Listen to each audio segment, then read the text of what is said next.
Nous sommes le 16 août 2021. Bonjour à tous et bienvenue dans cette édition. Tout de suite, les titres. Ces jeunes Ivoiriens ne vont plus risquer leur vie pour tenter l'aventure en Occident. Ces ex-migrants participent en effet à un programme de formation et de réintégration. Objectif, les aider à créer des activités économiques et rentables pour assurer leur bien-être. Toujours en Côte d'Ivoire, la 6e édition du festival Tchandan à Bomizambo et Kondé-Yaoukro dans la région centre du pays autour du thème Femmes et tenues traditionnelles, édition 2021 consacrée au pagne baoulé. Enfin, en Zambie, l'opposant Hakainde Hichilema, vainqueur de la présidentielle avec environ 3 millions de voix.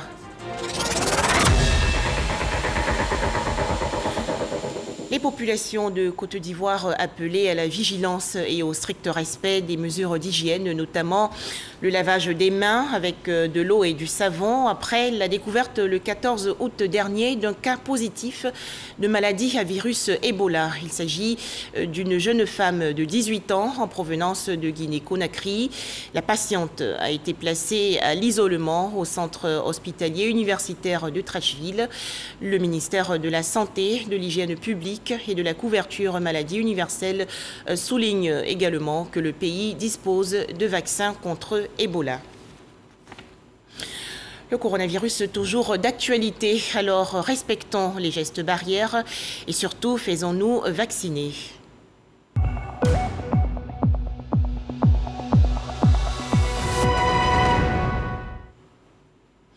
143 nouveaux cas de coronavirus enregistrés hier en Côte d'Ivoire par le ministère de la Santé, de l'Hygiène publique et de la couverture maladie universelle. Le pays dénombre actuellement 52 345 cas confirmés de coronavirus, 51 237 personnes guéries, 361 décès et 747 cas actifs. Le 14 août dernier, 4 695 doses de vaccins contre le coronavirus ont été administrées, soit un total de 1 225 843 doses administrées, avec l'ajout de 5 622 doses administrées non comptabilisées le 13 août 2021. Autre actualité nationale, 3 villages des circonscriptions de Kouassi-Datekro dans la région Est et de Boaïa dans le nord-est ont été mis récemment sous tension électrique. Cette action du gouvernement ivoirien vise à améliorer le quotidien des populations. Les précisions de Herman Niamia. Un branchement improvisé sur une batterie. C'est ainsi que la population d'Abokoso dans la sous-préfecture de Boaïa et celle de Ndramankro et Guinankro, dans la sous-préfecture de Kouassi-Datekro, procèdent pour charger leur téléphone portable. Ces 3 localités du département de Kounfao, jusqu'à ce jour, ne disposent pas encore d'électricité. Pour avoir de la lumière dans les domiciles, elles ont recours à l'énergie solaire. Ces villages n'étant pas entièrement couverts par le réseau de téléphonie mobile, les portables doivent être placés à des endroits précis pour recevoir ou émettre des appels. Il faut se déplacer et venir jusqu'à ce bâton pour pouvoir communiquer. Voilà l'énergie là, c'est ça qui me donne la lumière. La nuit, on allume ça. Donc, grâce à ça, je regarde de temps en temps la télévision, mais ça ne peut pas durer. Dès qu'il n'y a pas de soleil là, ça s'arrête. C'est désormais un lointain souvenir.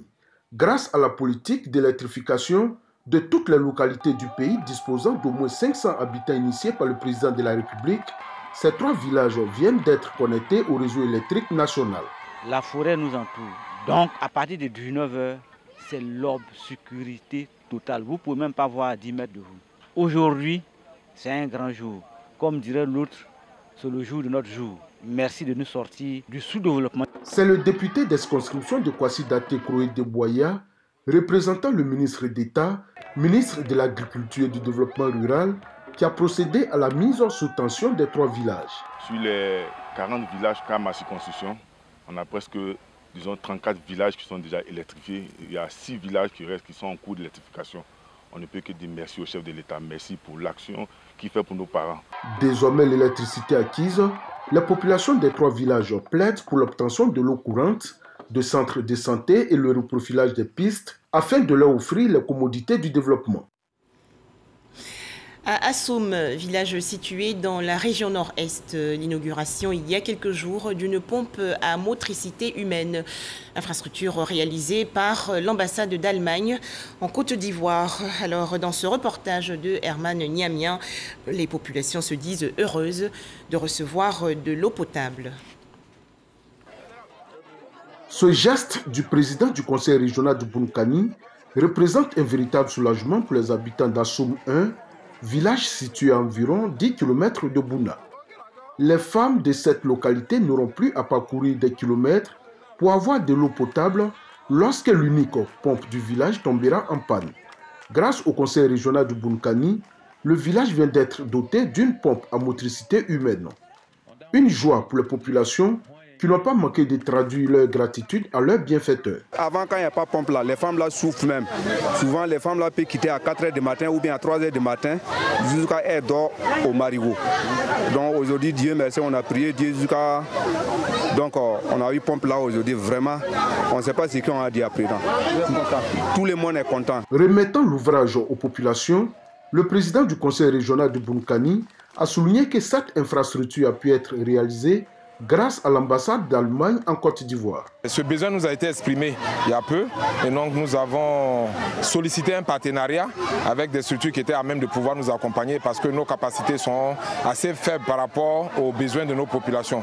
Et l'ambassade d'Allemagne avec qui nous entretenons de très bonnes relations, qui nous a permis les années antérieures de réaliser déjà des infrastructures pour les femmes, notamment un moulin à Bounaville, a encore fait parler son cœur et donc a permis que dans cette collaboration nous puissions réaliser en un temps record, je vous dis. Outre le village d'Assoum 1, le président du conseil régional de Bunkani a indiqué que d'autres actions sont en cours de réalisation pour sortir les populations de la précarité.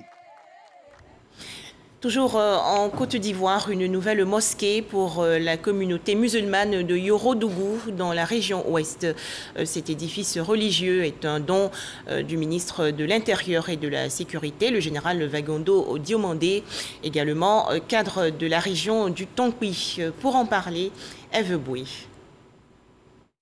Une mosquée toute neuve pour la communauté musulmane de Yorodougou, une localité du département de Sipilou dans la région du Tonkwi. L'édifice religieux de 300 mètres carrés inauguré ce jour est un don du ministre de l'Intérieur et de la Sécurité, cadre de la région du Tonkwi. Un ouf de soulagement pour les fidèles musulmans de cette localité. Ils sont reconnaissants. Yorodougou est une toute petite sous-préfecture, une population qui a une très forte proportion musulmane, mais qui malheureusement n'avait pas de mosquée digne de ce nom. Nos parents priaient dans des bâtiments de fortune et aujourd'hui c'est avec fierté que nous sommes venus inaugurer cette maison de Dieu. Pendant les fêtes, on va au terrain, on va se retrouver là-bas et quand il pleut comme ça même, on ne peut pas prier. Voilà, donc vraiment on a joie aujourd'hui à Yorodougou. J'espère que le ministre a fait, non, il est le premier même. Vraiment je le souhaite très bon bonus. Que Dieu n'a pas donné une longue ville avec la santé. La mosquée sera dirigée par l'imam Manigan Katalebe Moussa et a été baptisée Bamba Massati du nom de la défunte mère du donateur. Le ministre Vagondo Diomandé, sensible à l'honneur fait à sa génitrice, n'a pas manqué de remercier toutes les personnes physiques et morales qui l'ont accompagné dans cette œuvre de charité. Il a en outre saisi l'occasion pour exhorter tous les fils et filles du Tonkwi à l'union. Il faut qu'ensemble, nous tous, on soit utiles à la communauté. C'est pourquoi j'appelle à la solidarité. C'est pourquoi j'appelle à l'union des cadres de la région du Tonkwi pour que nous fassions en sorte que notre région sorte de cette léthargie. C'est ça notre préoccupation. Et je voudrais appeler tous mes frères et sœurs à nous mettre ensemble pour que nous arrivions à poser des actes de ce type-là au profit de nos populations. Le coût total de réalisation de cette mosquée est estimé à environ 32 millions de francs CFA. Toujours au chapitre religion, la célébration hier par la communauté catholique de l'Assomption 2021, la montée au ciel de la Vierge Marie, mère de Jésus-Christ. Et dans le cadre de cette commémoration, comme chaque année, les pèlerins ont convergé vers Lourdes, en France, pour la procession mariale au flambeau. Le parcours des pèlerins ivoiriens avec Grace Kando.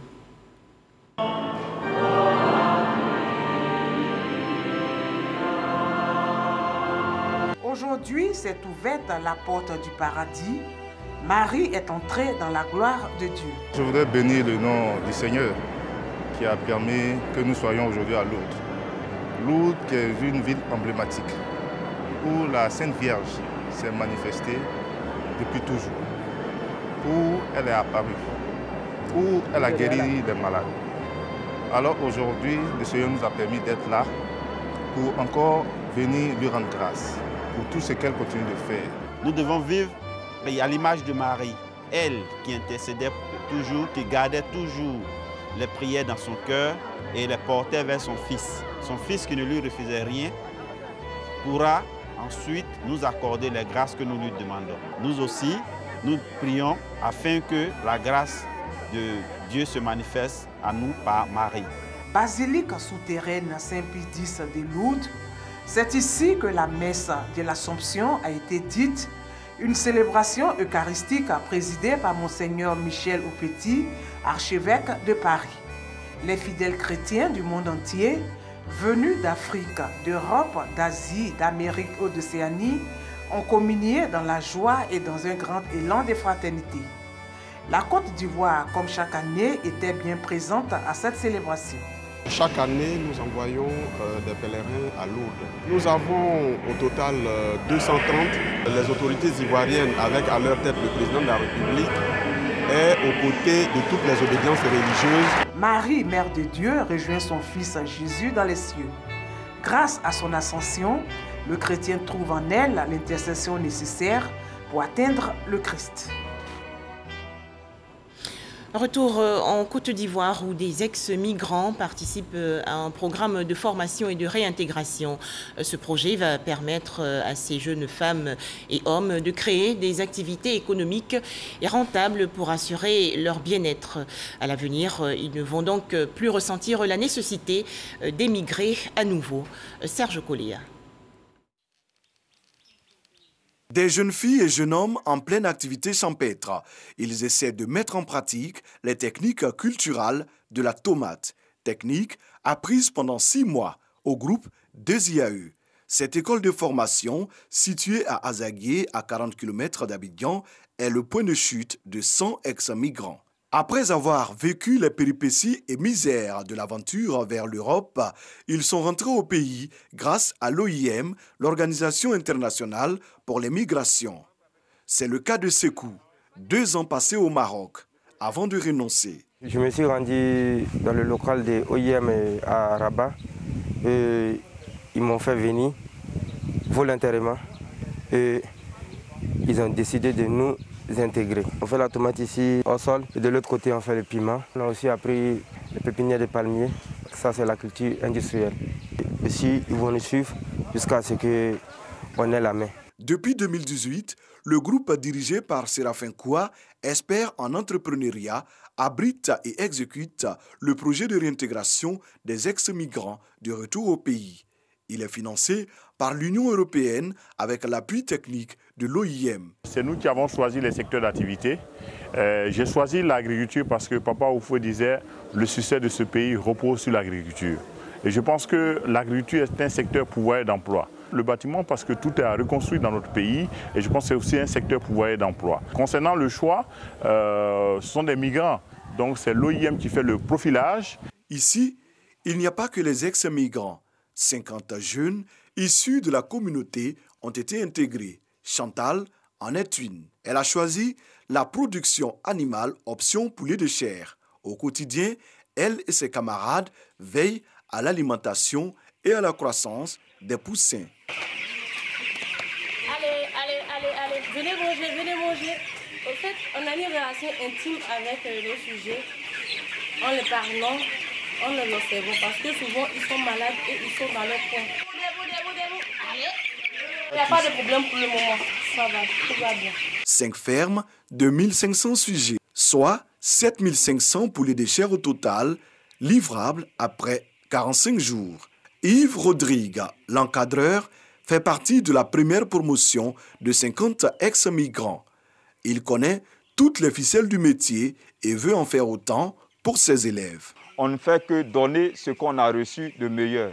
Ceux qui vont prendre à cœur, c'est-à-dire suivre tout ce qu'il y a comme formation, pourront aboutir à un lendemain meilleur. Venu de Rubino, Jaurès est un jeune qui force l'admiration par son courage. Malgré son handicap apparent, il s'impose par la qualité de son travail.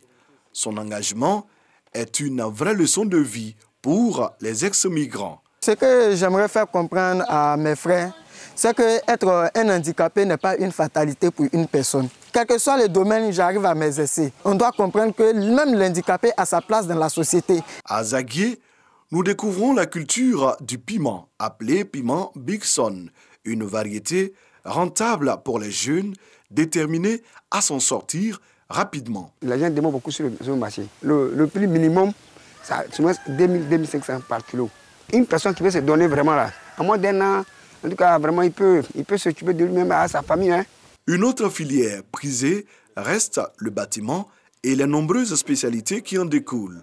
75 jeunes, la moitié de l'effectif de ce programme, participent à la formation de type chantier-école, maçonnerie, carrelage, électricité, plomberie et les métiers du staff sont enseignés. À terme, les apprenants deviennent des maîtres artisans avec une autonomie totale. Lorsqu'ils sortent, vous pouvez les retrouver sur n'importe quel chantier, partout en Côte d'Ivoire, partout dans le monde. La formation prend également en compte l'aspect psychologique. Il s'agit de reforger le mental des ex-migrants et des éventuels candidats à la migration irrégulière. Chacun est venu avec une mentalité, les gens étaient découragés, il y avait la déception quelque part parce que vu ce qu'ils ont vécu de l'autre côté, ils étaient découragés de la vie. Donc on est passé par un développement personnel pour qu'il y ait une mentalité pour pouvoir faire ce projet-là. Malgré toute la bonne volonté des formateurs, certains jeunes abandonnent.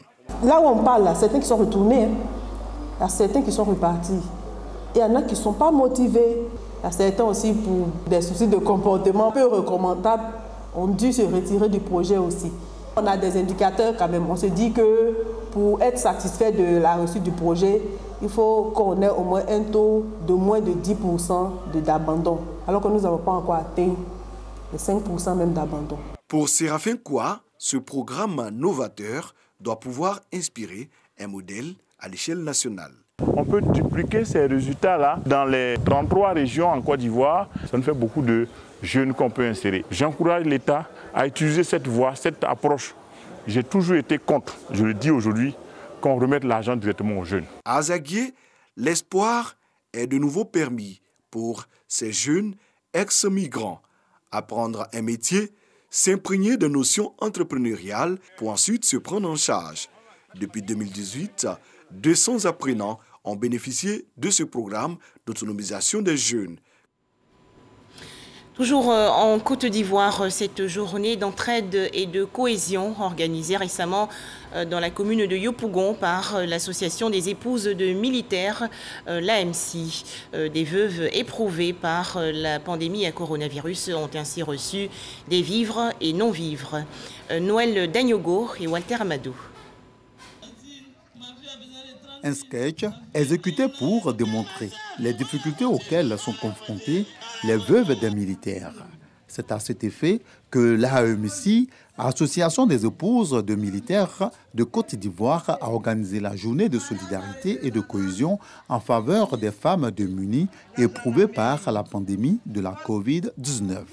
Au total, 1500 épouses des militaires, dont 200 veuves, ont bénéficié de ce geste de solidarité. Vous avez vu le sketch là, c'est comme ça on vit.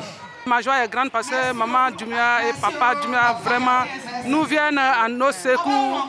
Vraiment, l'année passée, j'ai 4 garçons, mais je n'ai pas payé des cahiers. La vie d'une veuve est très délicate. Nous lançons un appel solennel aux autorités compétentes afin qu'ils puissent penser à la vie des veuves et des démunis. Des gazinières, réfrigérateurs, congélateurs et téléviseurs leur ont été offerts, dont de la marraine de l'association. C'est en même temps une œuvre caritative et ça me tient à cœur de venir en aide aux veuves. Et déjà, c'est pas facile pour elles et avec la pandémie Covid-19, c'est encore plus compliqué. Donc, il faut penser à elles et les soutenir. Le ministre d'État, ministre de la Défense, parrain de cette journée, accompagne l'association dans ses œuvres caritatives. Son représentant justifie cet engagement. C'est une belle initiative que de célébrer les veuves et les démunis ce jour. Dans les différentes interventions qui ont précédé la mienne, j'ai entendu parler d'autonomisation. C'est une très bonne chose et c'est pourquoi nous avons entendu le cri des souffrances à travers les sketchs des veuves. Toutes leurs souffrances ne sont pas passées inconnues. Nous avons pris acte le don offert par le ministre d'État, ministre de la Défense. Je voudrais donc annoncer ce don qui est de la valeur de 5 millions de francs. Autre temps fort qui a ponctué cette cérémonie, la remise de lot de tombola initiée par Doumbia Fatoumata, épouse du chef d'état-major général des armées.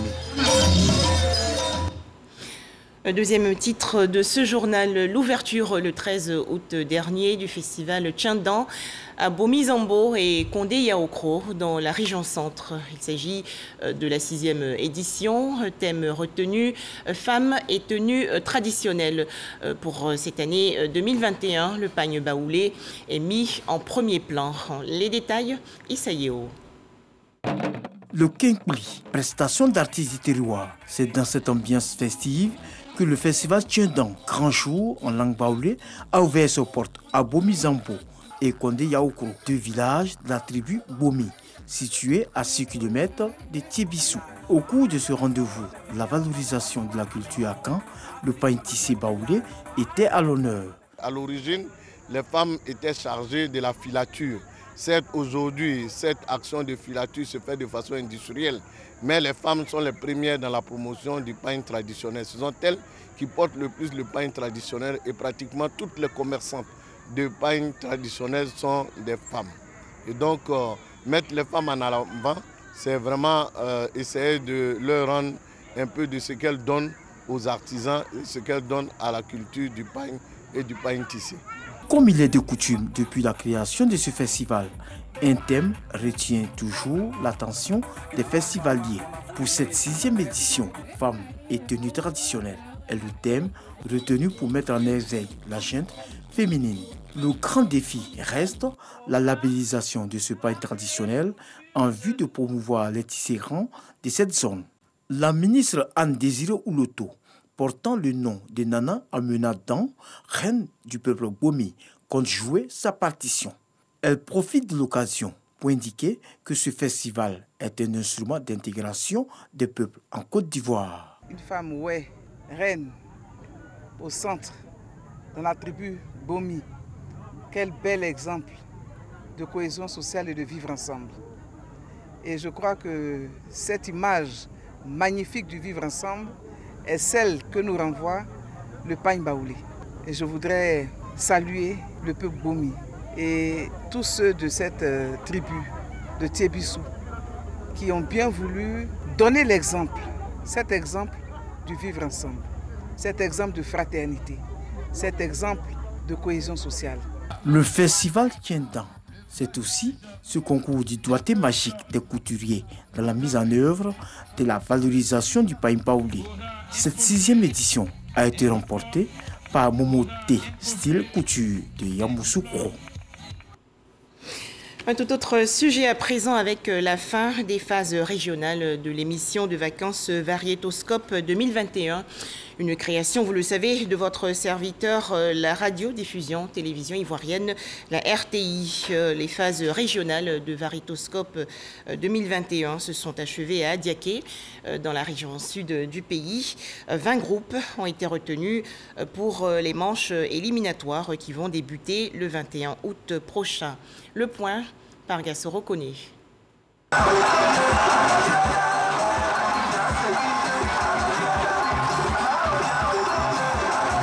Fini la tournée des phases régionales de la grande émission des vacances de la RTI Variétoscope 2021, ici à la place Alassane Ouattara d'Adiaké, localité située dans la région du Sud Comoé. À l'issue de ces présélections, 20 groupes ont été retenus pour les manches éliminatoires qui vont débuter le samedi 21 août prochain au Parc des Sports de Trècheville. Opportunité toute trouvée pour l'équipe de production à sa tête, le producteur délégué Barthélémy Inabozouzoua d'interpeller tous les groupes qualifiés au respect strict des règles de l'émission. Il y a beaucoup de groupes qui ont utilisé les mêmes danseurs que dans d'autres phases éliminatoires et on les a sanctionnés pour cela. Je voulais simplement dire aux groupes qui sont qualifiés pour Abidjan qu'une fois que vous avez compétit et que vous êtes éliminé, vous n'avez plus le droit d'aller dans un autre groupe. Si vous allez, le deuxième groupe qui vous accueille, il risque d'être éliminé aussi malgré leurs efforts. C'est autour de la problématique une Côte d'Ivoire solidaire que sera organisée cette édition 2021. La raison. Ce sera un brassage des jeunes qui viennent des différents horizons et qui vont passer pratiquement 1 mois et demi ensemble au palais pour faire la fête. Une thématique fort appréciée par danseurs, chorégraphes, metteurs en scène, population, fans et groupes de soutien de Variétoscope. On n'a pas su qui était Gula, qui était Bété, qui était Agni, qui était Baoulé. Tout le monde était là. Ça m'a beaucoup plu. Les phases régionales des Variétoscopes à Adiaké, tout comme dans les 6 autres localités, ont bénéficié du soutien des autorités. On regarde avec beaucoup d'intérêt Variétoscope parce que c'est un moment particulier où après l'année scolaire, il y a des gens qui occupent seulement nos enfants. En cela, je voudrais remercier la RTI. Tous les groupes qualifiés pour les manches d'Abidjan vont compétir sur la chanson Alaya Falla. C'est Dieu qui a le dernier mot de Kandé Kanté. Le journal Transport Hebdo a célébré son 7e anniversaire. Ce média est spécialisé dans le secteur du transport. Les précisions de Patricia Etia. Transport Hebdo, un hebdomadaire paru pour la première fois dans les colonnes de la presse ivoirienne en 2014. Ce journal fait la promotion des actions du secteur du transport. Après 7 ans d'existence, le premier anniversaire est l'occasion pour les responsables de faire une rétrospective. Le transport est un secteur très important dans le pays. Donc, ce secteur n'avait pas de support pour accompagner la politique gouvernementale. Nous avons mis en place pour non seulement soutenir les acteurs, je parle des transporteurs, tous ceux qui interviennent dans le secteur, et puis on a quand même contribué au développement du transport en Côte d'Ivoire. Un des maillons de l'économie ivoirienne, le secteur du transport dispose d'un canal de communication pour la promotion de ses activités. Pour les acteurs du transport, l'avènement du journal Transport Hebdo apporte plus de visibilité aux actions des différents secteurs du transport. Je souhaite encore d'atteindre la maturité, c'est-à-dire 18 ans, 20 ans, 21 ans, 30 ans, pour qu'ils puissent acheter un véhicule et être un usager exemplaire, parce que Transport Hebdo, le domaine du transport, le transport multimodal, cela s'entend, est un domaine qui va booster et qui porte le développement de notre pays. Le Transport Hebdo est un journal de référence, surtout dans son domaine en ce qui concerne tout ce qui est transport et logistique, qui a fait ses preuves au cours de ces années-là avec des articles de qualité, et même des enquêtes qui ont pu impacter de façon positive la société ivoirienne.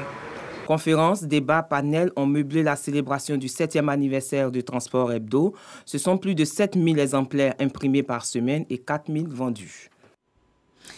En image, un ouvrage d'environ 200 pages pour expliquer les effets et dangers du changement climatique, comprendre et évaluer l'impact du changement climatique sur les réseaux de drainage pluvial et les rejets urbains en temps de pluie, concept, enjeux, défis et orientations, c'est le titre, a été présenté récemment par l'ingénieur Eustache Gorebi. Hors de chez nous, les résultats de la présidentielle en Zambie. Le chef de l'opposition, Hakainde Hichilema, 59 ans, a remporté le scrutin avec environ 3 millions de voix, annonce faite la nuit dernière par la commission électorale. Enfin, couvre-feu décrété au Nigeria, dans l'état du Plateau, dans le centre du pays, après l'attaque de pèlerins musulmans. Une vingtaine de personnes tuées et des dizaines de blessés. Les crispations intercommunautaires montent alors que les attaques et représailles se succèdent depuis plusieurs semaines dans la région. Voilà, c'est la fin de ce journal. Je vous retrouve avec beaucoup de plaisir demain, mardi 17 août 2021, sur RTI 1.